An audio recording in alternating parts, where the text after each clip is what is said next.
Hi, I'm Kara Murphy, and this is Money with Murphy. One of the first lessons I learned on Wall Street was simple: don't fight the Fed.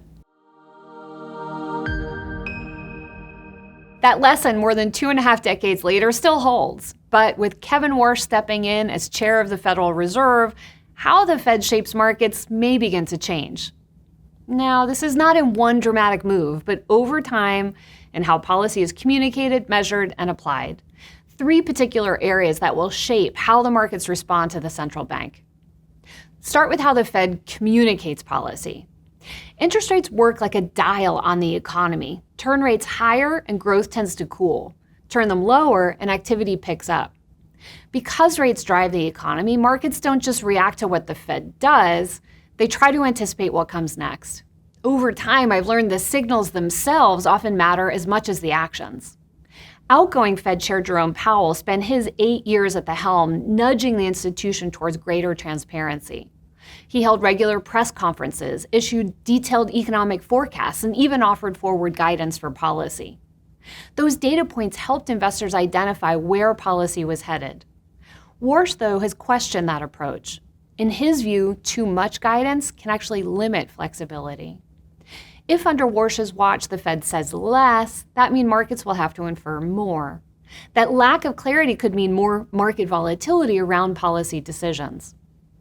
Second, how the Federal Reserve officials measure inflation. The Fed's policy depends on how it measures that inflation. Warsh has criticized the Fed's preferred inflation measure, known as the Core Price Consumption Expenditures Index, arguing that it can miss how prices move across the economy. Instead, Warsh prefers what's called a trimmed mean approach, which eliminates outliers from measurement.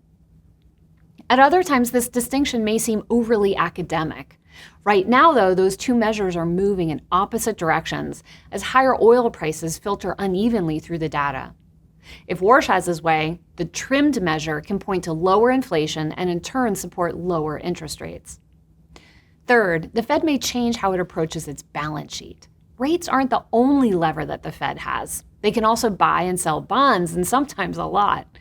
During the COVID pandemic and the global financial crisis, the Fed didn't just lower rates, it bought trillions of dollars in bonds, expanding its balance sheet from less than $1 trillion to nearly $9 trillion at its peak.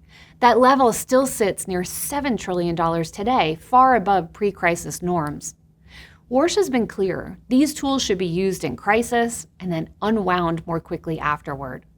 A faster drawdown would remove a layer of support that investors have grown used to. So what does this mean for investors? This shift isn't about a single policy change. Instead, under Warsh's leadership, the Fed may communicate less, measure inflation differently, and rely less on its balance sheet over time.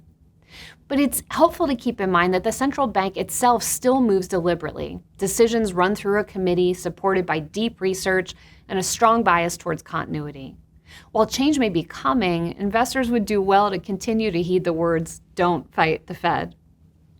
Until next time, invest wisely and live richly.